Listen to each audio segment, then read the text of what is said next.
Start करेंगे universal set.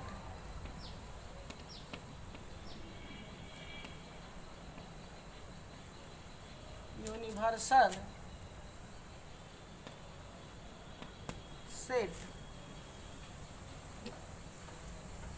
Universal set को capital you, या बहुत लोग इसको इस तरीके से भी स्मॉल यू थोड़ा बड़ा में, या एस से भी सूचित किया जाता है, कैपिटल एस। ठीक है, सबसे पहले इसका हम लोग डेफिनेशन देखेंगे और उस डेफिनेशन का मीनिंग क्या निकलता है इसको भी देखेंगे हम लोग। चलिए आइए डेफिनेशन देखते हैं। If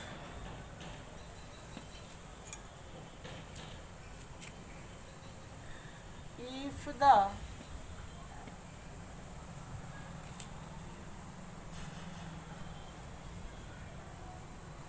all sets, if the all sets under consideration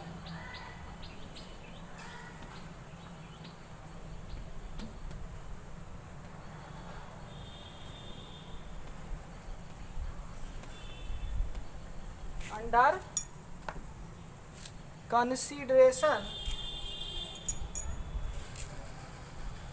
as a subset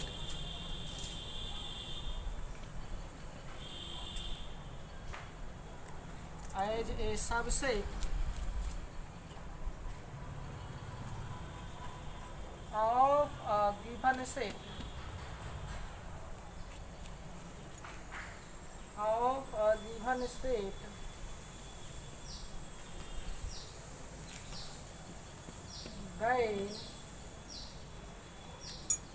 then the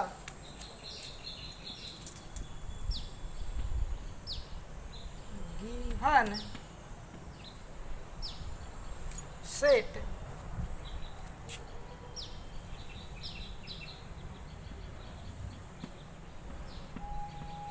is then the given set is called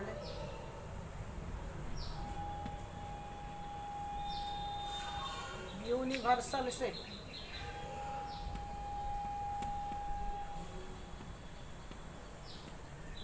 Universal set. It is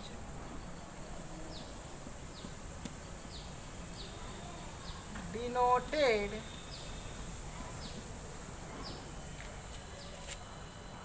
by capital letter S और कैपिटल लेटर U या small letter U। ठीक है, यानी बहुत सारे set हो और वो सब सेट का भी एक ऐसा सेट हो जिसमें ये सभी सेट का एलिमेंट अगर आए तो उस अकेले सेट को हम लोग क्या बोलेंगे, यूनिवर्सल सेट बोलेंगे। ठीक है, जैसे फॉर एग्जांपल इसको एग्जांपल से हम लोग क्लियर करेंगे। जैसे मान लीजिए हमारे पास बाबू एग्जांपल है, एक सेट ए बराबर 1,2, दूसरा सेट बी बराबर 2,3,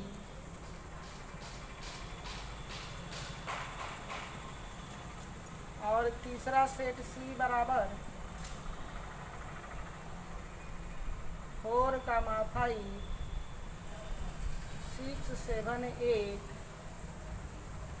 9, 10, 11, इस तरीक़ा से 3 सेट है, ये है, बी है और सी। ठीक है, अब इनका हमको यूनिवर्सल सेट लिखना है, तो एक ऐसा सेट हमको बनाना चाहिए जिसके लिए ए उसका एक सबसेट हो जाए, बी भी उसका सबसेट हो जाए और सी भी उसका सबसेट हो जाए। इसका मतलब ये हुआ कि उस अकेले सेट के पास ए का भी एलिमेंट हो, बी का भी टोटल एलिमेंट हो और सी का भी टोटल एलिमेंट हो। चलिए देखिए इसका यूनिवर्सल सेट हम जैसे हमने बनाया, यूनिवर्सल सेट एस या इसी को यू से, तो ये इसका भी एलिमेंट रहना चाहिए 1 और 2, इसका 2 और 3, तो 2 आ गया, एक और ऐड कर देंगे 3, और इसका 4 से लेकर के 11 तक, तो 4 5 6 7 8 9 10 11, ठीक है। तो ये जो एक अकेला सेट निकला बाबू, ठीक है, ये सेट इस तरीके से है कि सेट ए भी एस का एक सबसेट हो जाएगा, क्योंकि सेट ए का सारा एलिमेंट इसमें है, इसलिए ए एस का एक सबसेट है। सिमिलरली सेट बी का भी पूरा एलिमेंट एस में है, इसलिए बी भी एस का एक सबसेट हो जाएगा। उसी तरीक़ा से सी का भी 4 से लेकर के 11 तक, 4 से लेकर के 11 तक सभी का सभी एलिमेंट एस एलिमेंट में प्रेजेंट है, इसलिए सी भी एस का एक सबसेट हो गया। यानी ये जो हमारे पास सेट है ए बी और सी, ये तीनों का एक अकेला ऐसा सेट मिला, ठीक है, एक अकेला ऐसा सेट मिला जिसका एलिमेंट इस सब में है, ठीक है। यानी ये एक अकेला सेट ही तीनों का सबसेट हुआ, तो इसीलिए इस अकेला एक सेट को हम लोग यूनिवर्सल सेट बोलेंगे। क्या बोलेंगे बाबू? तो इसका नाम हो जाएगा यूनिवर्सल सेट।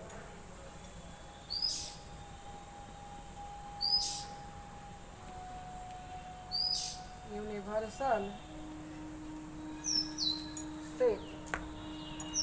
इसके जगह पर और भी एग्जाम्पल ले सकते हैं हम लोग। जैसे मान लीजिए हमारे पास एक दूसरा एग्जाम्पल है यूनिवर्सल सेट का।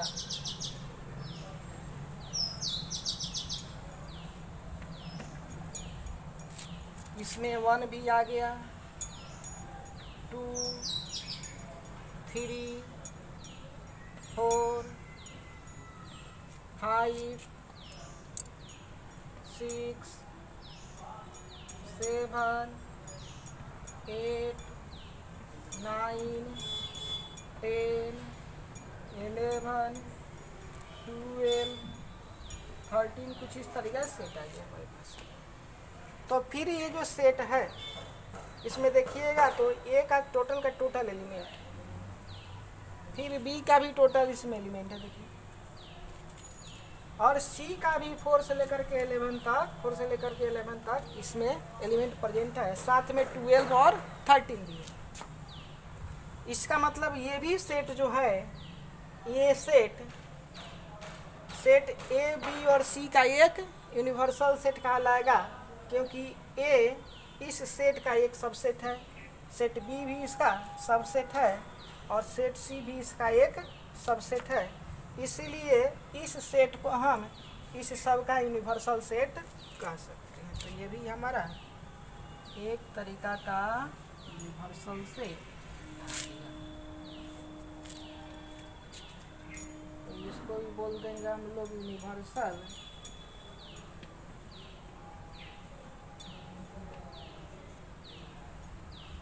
सेट। यूनिवर्सल सेट यानी हम क्या देखें कि दिए गए सेट का मल्टीपल यूनिवर्सल सेट हो सकता है। जैसे एक सेट हमारा ये, इसको 1 नाम देते हैं, S1 और U1, तो एक ये हमारा यूनिवर्सल सेट हो जाएगा, और एक दूसरा सेट ये भी है इसका यूनिवर्सल सेट, तो इसको S2 और U2 नाम देते हैं, ठीक है।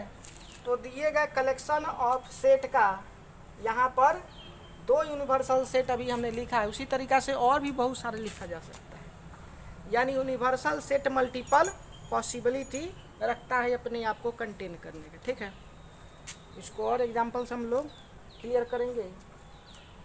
इसको मिटाते हैं।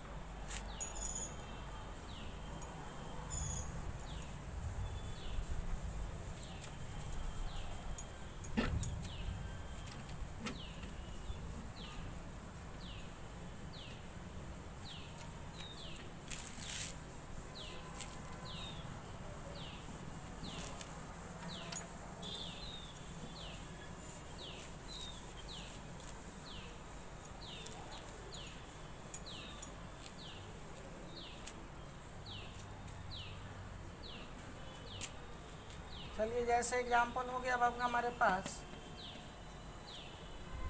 कि मान लीजिए एक सेट ए है, वो कुछ इस तरीक़ा से है।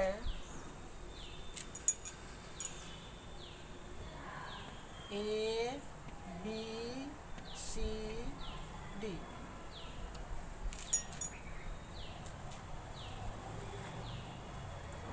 और दूसरा सेट बी हमारे पास है, वो इस तरीक़ा से है।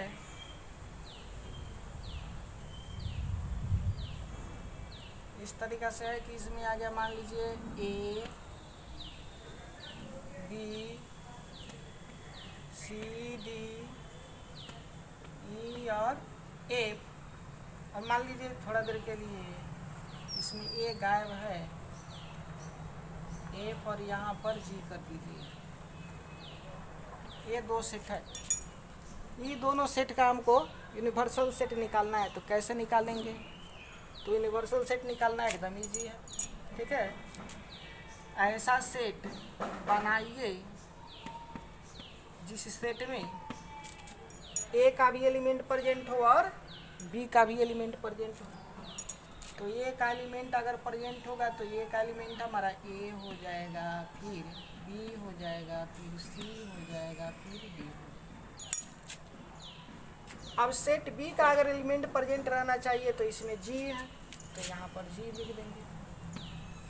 बी है सो पहले से यहाँ देखिए यहाँ पर है, रिपीटेशन नहीं करना है सेट के नियम के अनुसार। सी भी है, डी भी है, ई नहीं है तो ई लिख देंगे और फिर ये। तो ये जो सेट आया ये हमारा ए और बी का यूनिवर्सल सेट हो जाएगा।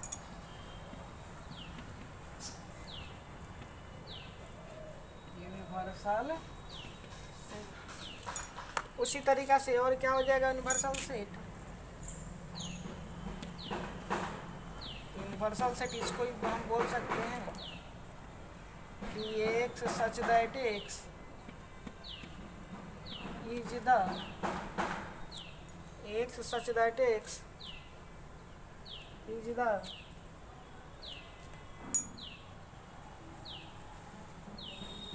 Set of English alphabets.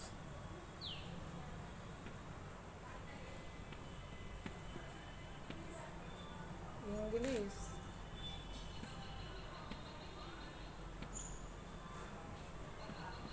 Alphabets.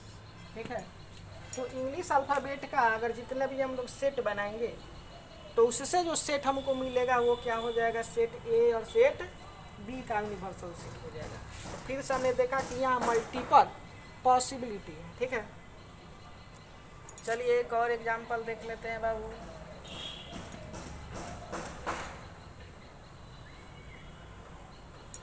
जैसे मान लीजिए सेट ए है हमारा, इसमें बोला जा रहा है कि x such that x is the whole numbers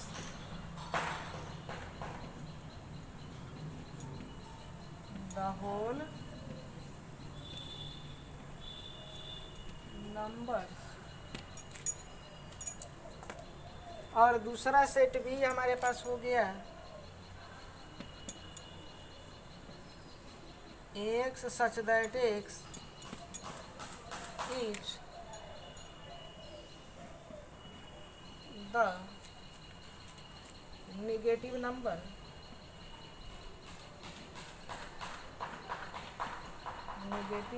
या negative integers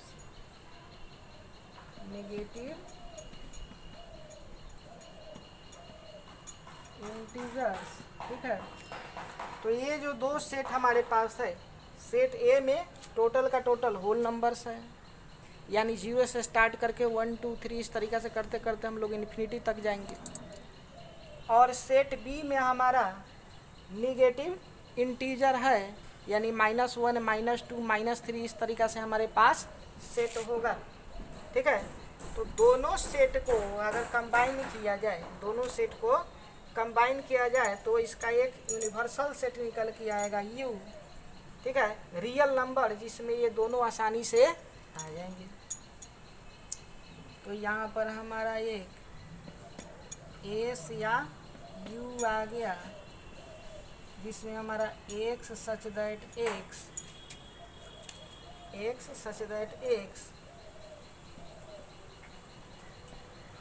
is the set of real numbers,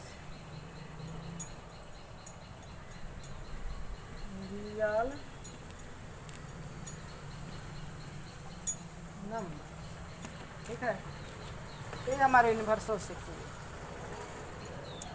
उसी तरीक़े से चलिए और भी कुछ देखते हैं यूनिवर्सल सेट का एग्जाम्पल।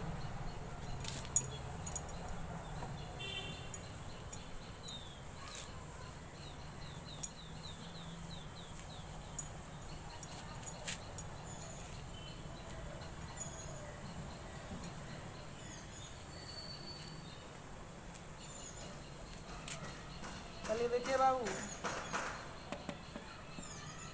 मान लीजिए सेट ए हमारा कुछ इस तरीक़ा से है कि x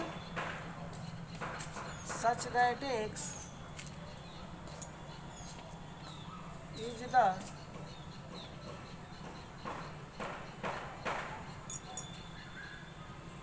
the factor of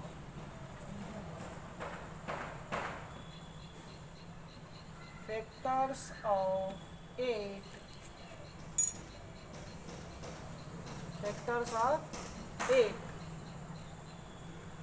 less than 8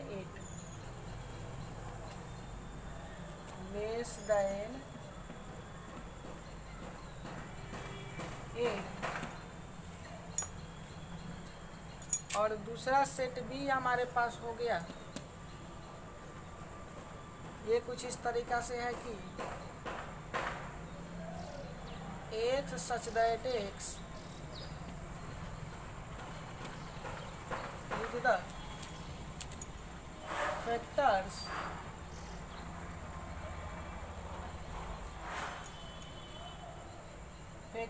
of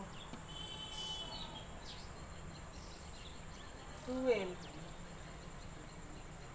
ये दोनों सेट दे दिया और आपसे पूछेगा कि बताइए इस सेट का यूनिवर्सल सेट क्या होगा। ठीक है।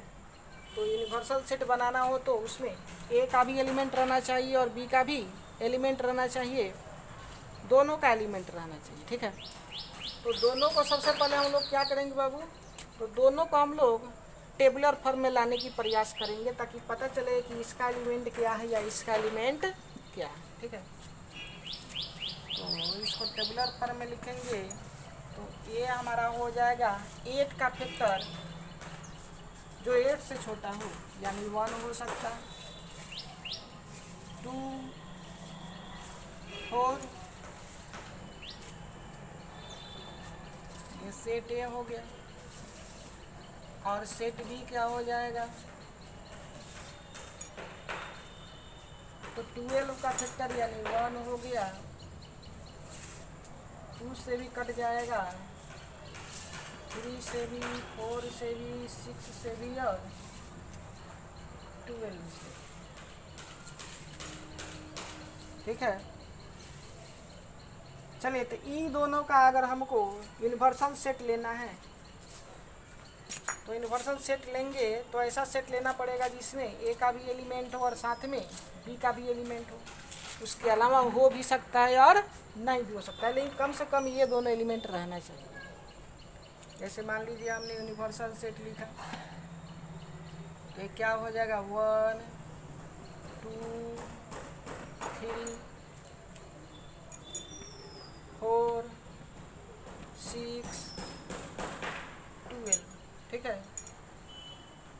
1 2 3 4 6 12, ठीक है। तो ये हमारा एक तरीका का यूनिवर्सल सेट आ जाएगा।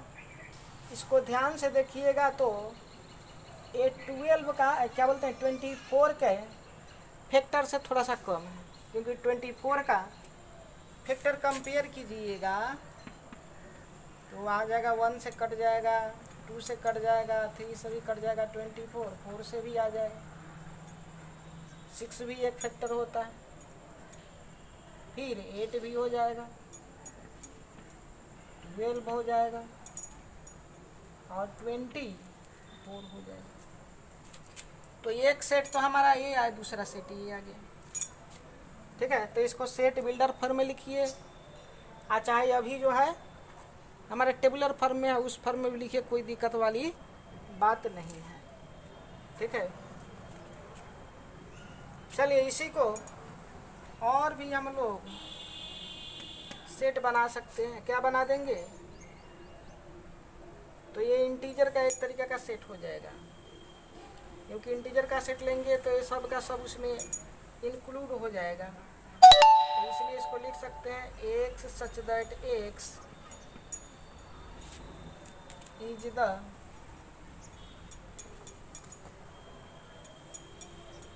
सेट ऑफ इंटीजर्स,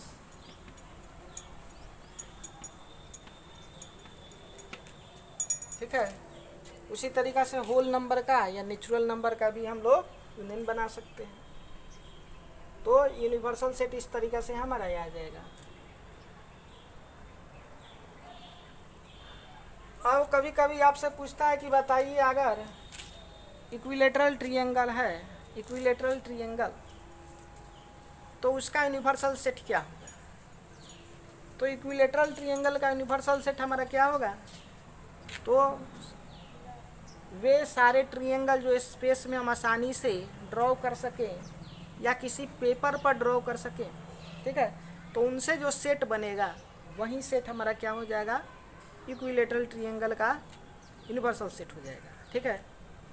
क्योंकि उस सेट को जब ड्रॉ करेंगे तो उसमें इक्विलेटरल भी आ जाएंगे, आइसोस्केल्स भी आ जाएंगे, नहीं उसी तरीक़ा से राइट एंगल ट्रायंगल भी आ जाएगा, यानी बहुत सारा ट्रायंगल आ जाएगा। और उनका जो सेट बनेगा, ठीक है, तो जो इक्विलेटरल ट्रायंगल का सेट है वो एक तरीका का उस सेट का सबसेट बनेगा, यानी जो प्लेन में हम लोग सभी ट्रायंगल ड्रॉ करेंगे या स्पेस में जो सभी ट्रायंगल ड्रॉ करेंगे वो एक तरीका का हमारा यूनिवर्सल सेट हो जाएगा इक्विलेटरल ट्रायंगल के सेट के लिए। उसी तरीका से हमारे पास स्क्वायर के लिए पूछ सकता है कि बताइए अगर 2D में या स्पेस में अगर स्क्वायर हम लोग ड्रॉ करें तो उसका यूनिवर्सल सेट क्या होगा। तो 2D या स्पेस में जितना भी हमारा क्वाड्रिलेटरल होगा उसका सेट बनाएंगे तो वो सेट ही हमारा यूनिवर्सल सेट कहलाएगा स्क्वायर का, ठीक है। तो इस तरीके से बहुत सारा क्वेश्चन पूछा जा सकता है।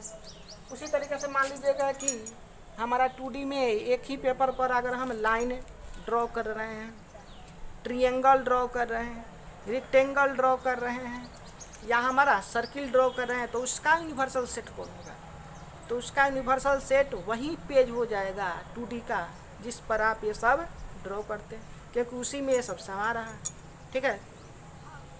यानी उसी प्लेन पर ये सारा का सारा एलिमेंट आ रहा है, इसलिए उस प्लेन को ही हम लोग उसका यूनिवर्सल सेट मान लेंगे। चलिए आगे का कंसेप्ट हम लोग देखेंगे डिसजॉइंट सेट।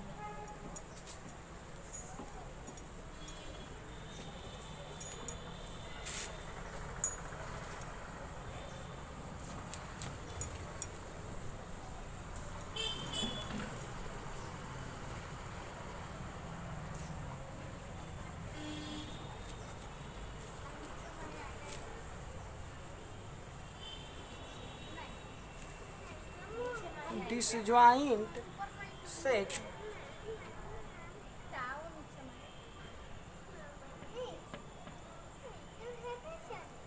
छठा हमारा हो गया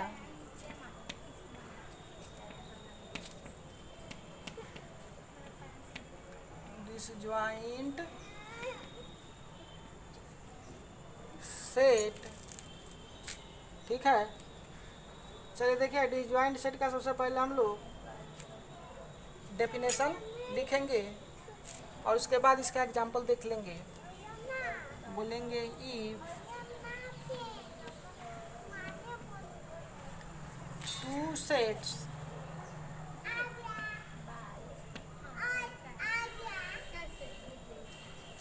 capital A and capital B is called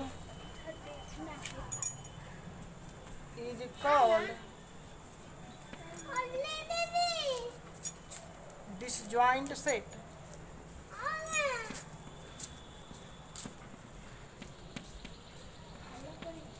disjoint set if two sets A and B is called disjoint set if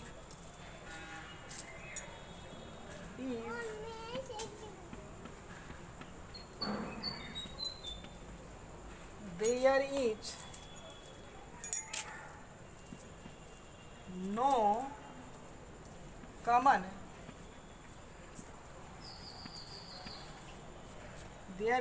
common element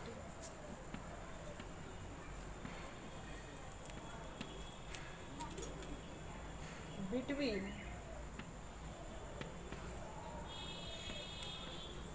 them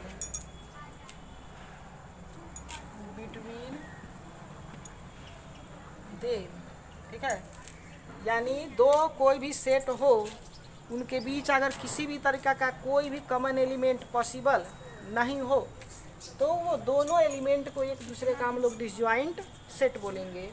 जैसे फॉर एग्जांपल यहाँ देखिए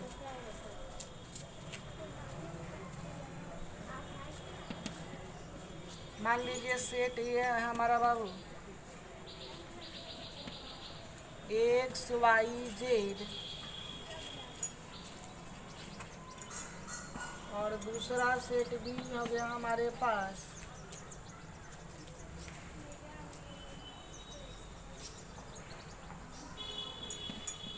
ए बी सी। ठीक है, तो ना तो ये का एलिमेंट बी में कॉमन है और ना बी का एक भी एलिमेंट ए में कॉमन है, इसीलिए ए और बी दोनों को हम लोग डिसजॉइंट सेट बोलेंगे। ठीक है, तो यहाँ लिख देंगे हमारा set A and set B are disjoint set.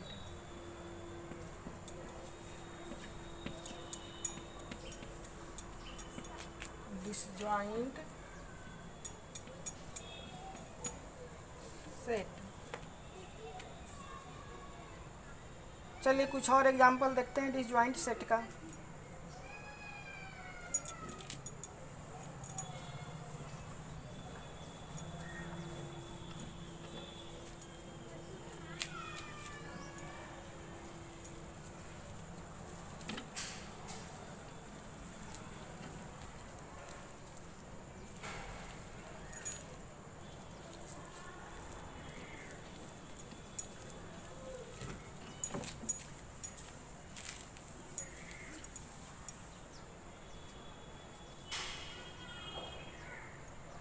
जैसे मान लीजिए हमारे पास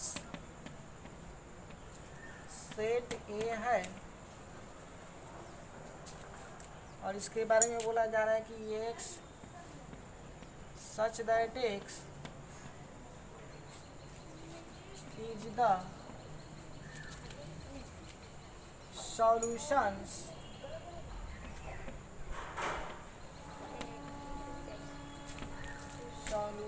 of the equation x minus 1 times x minus 2 equals 0। और दूसरा सेट हमारे पास x such that x is the solutions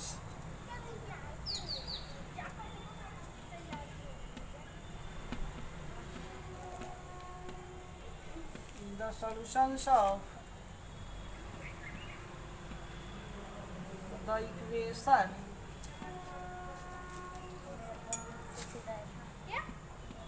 x minus 3 times x minus 4 equals 0। तो ये अभी दोनों के दोनों सेट हमारा सेट बिल्डर फॉर्म में है। इसको सबसे पहले हम लोग रोस्टर या टेबुलर फॉर्म में बना लेते हैं ताकि इनके एलिमेंट का पता हमको चल जाए, और उसके बाद देखेंगे कि ये किस तरीक़ा से सेट एक दूसरे के साथ बिलोंग करते हैं। तो ये को लिखेंगे हम लोग, तो ये हमारा एक इन्फॉर्मेशन है कि x is the solution of the equation. इस इक्वेशन का सॉल्यूशन ही ये हमारा सेट हो जाएगा, ठीक है। तो ये सेट इस इक्वेशन का सॉल्यूशन, इस इक्वेशन को जब सोल्व कीजिएगा तो x का एक वैल्यू 1 आ जाएगा, दूसरा वैल्यू 2 आ जाएगा।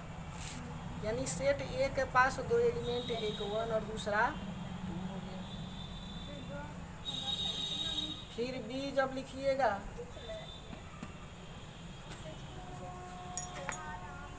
तो बी में भी हमारे पास सॉल्यूशन के बारे में ही बोला है, यानी फिर से x का सॉल्यूशन एक 3 और एक 4 हो जाएगा। यानी बी का एलिमेंट हमारा 3,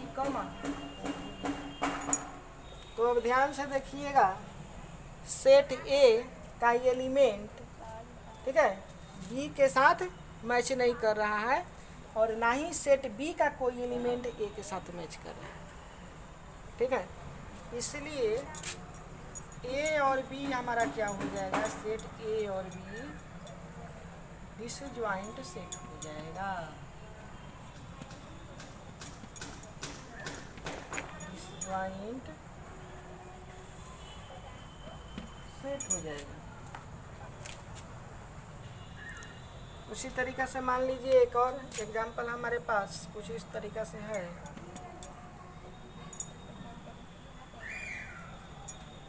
सेट ए हमारा इन्फॉर्म कर रहा है कि x such that x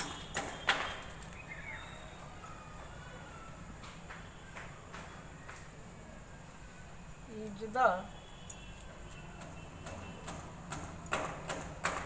positive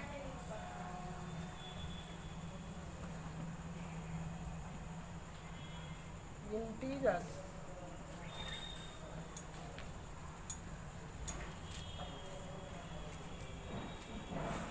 less than 6।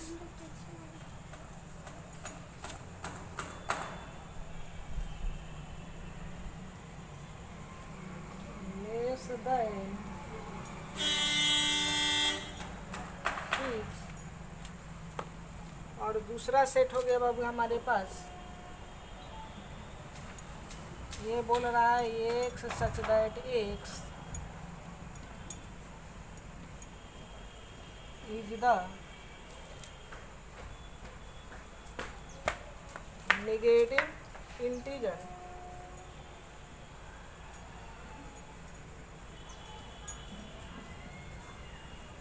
Negative integers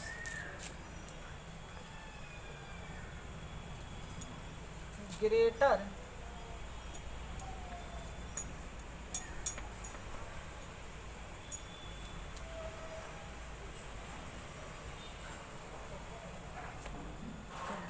then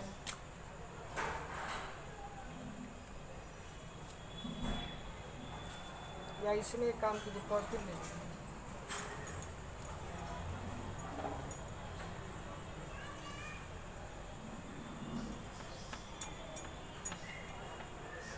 positive integers greater than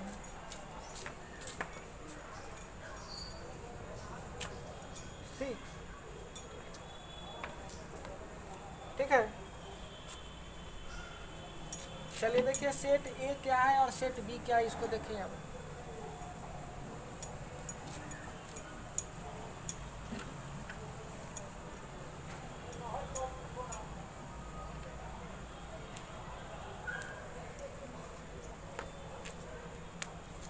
set ए को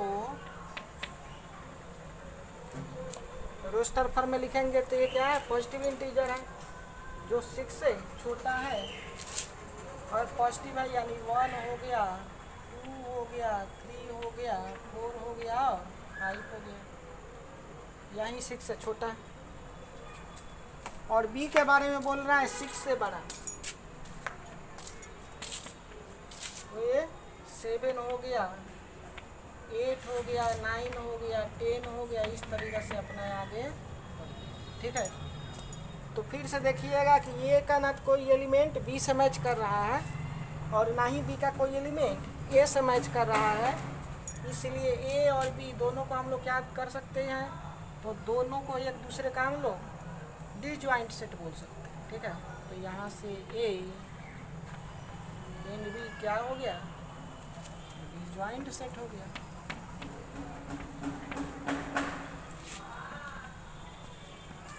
डिसजॉइंट सेट।